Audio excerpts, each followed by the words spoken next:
धनकवडीतील श्रीनगरमधील महादेव मंदिरात विविध कार्यक्रम आयोजित केले होते। महाआरती, महिला भजनी मंडळ यांनी सकाळी 10 वाजल्यापासून भजन व शिवगीतांनी परिसर दुमदुमून टाकला होता। संध्याकाळी 8 वाजता खडक वाचल्याचे आमदार भीमराव अण्णा तापकीर, नगरसेवक किशोर उर्फ बाळासाहेब धनकवडे, अरुण राजवाडे, वर्षाताई तापकीर व इतर मान्यवर नगरसेवक यांच्या उपस्थितीत महाआरती झाली। या भागातील हे प्रसिद्ध मंदिर असल्यामुळे नागरिक पण पहाटेपासूनच अभिषेक व दर्शनासाठी येत होते। या प्रसंगी केळी, चिक्की व राजगिऱ्याचे लाडू यांचे वाटप भक्तांना करण्यात आले। सोमवारी महाप्रसादाचे आयोजन मंदिर परिसरात करणार असल्याचे गणेश पवार, मंगेश पवार यांनी सांगितले। तरी शिवभक्तांनी याचा लाभ घ्यावा।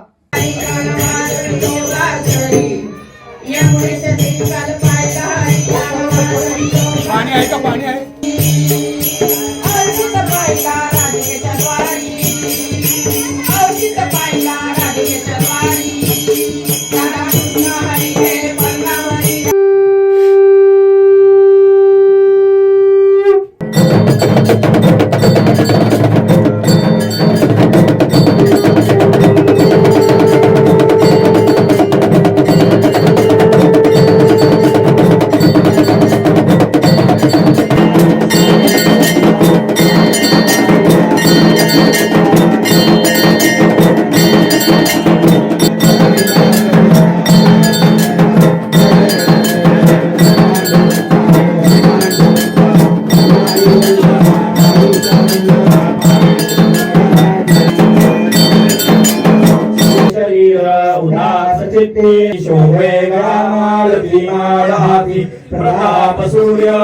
अशाच नवनवीन बातम्या व घडामोडी पाहण्यासाठी आमच्या चॅनलला लाईक, शेअर व सबस्क्राईब करा।